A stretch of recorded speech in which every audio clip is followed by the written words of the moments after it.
Lynn, Madame Diop. Oui.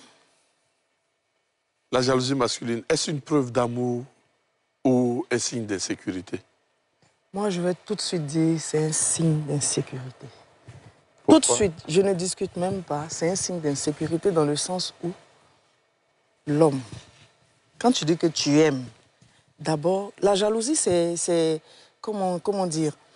C'est un manque de confiance en soi d'abord. Parce que tu es jaloux, parce que tu n'as pas confiance en toi. Qui t'a dit ça? Mais c'est ça. L'émission va chauffer. Ça fait que tu n'as pas confiance en toi que tu es jaloux. Ok. Mon frère Fofana. Responsable de Cinestar Inter. On est cinéaste. On va bien répondre.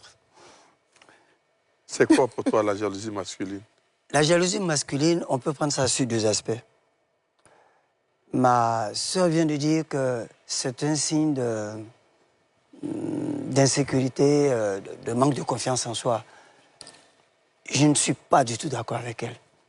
Dans certains cas, ça peut arriver. Les gens, comme on le dit, insécures. Enfin, nous sommes à la télé.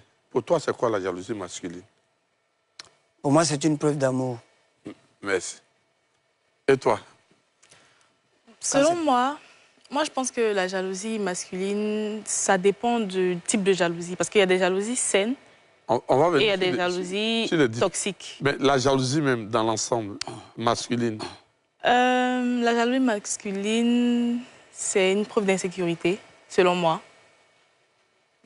Je peux dire ça comme première réponse déjà. Mohamed Dali, toi le jaloux. Mais arrête de regarder la fille là comme ça. Ta femme te regarde, nous sommes à la télé. Oui, mais elle sait que je la regarde, c'est par rapport à son intervention. Ok. Voilà. Voilà. La jalousie masculine, Oui. pour toi, c'est quoi? Une preuve d'amour ou une preuve d'insécurité? Un mélange des deux, à une propension peut-être différente de l'autre, sinon c'est un mélange des deux. Yoma, pour toi, c'est quoi la jalousie masculine? Quand on aime, on protège. Quand on aime, on veut garder. Quand on aime, on veut s'assurer que la personne qu'on aime soit à nous et à nous seulement. Donc, la jalousie part d'un bon sentiment. La jalousie, c'est l'expression du fait que nous sommes attachés à quelqu'un de façon affective et que nous voulons avoir l'exclusivité de cet attachement. Maintenant, plus tard, on va voir à quel moment la jalousie devient peut-être toxique ou... Non, c'est positif. Oui, Qu'est-ce que tu penses de ce que Yoma vient de dire? Bon, je me dis que ça, c'est un raisonnement général. Oui.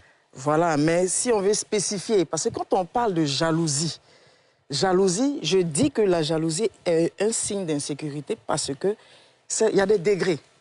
Il y a des degrés. C'est-à-dire que ça commence tout doucement. Tout doucement.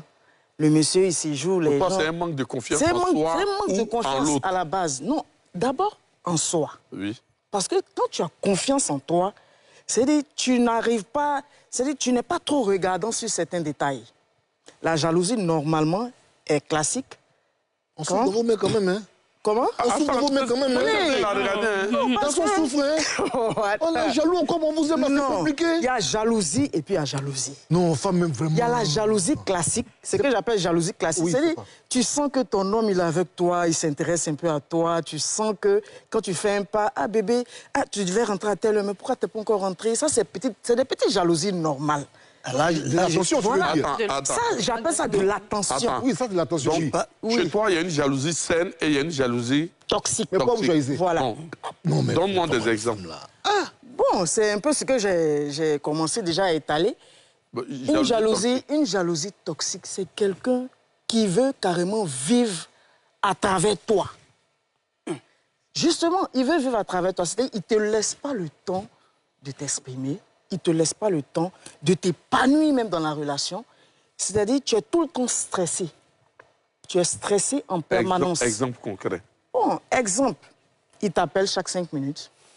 Ça me voit si tu vas bien. Non. C'est ça l'amour, c'est pas ça que vous aimez. C'est toxique là qui commence. Vous rendez les gens indépendants émotionnellement et puis après vous plaignez que le gars... même. Je ne suis pas dépendant. Vous les rendez dépendants. Après vous étonnez que le gars t'appelle un peu trop... Je t'explique.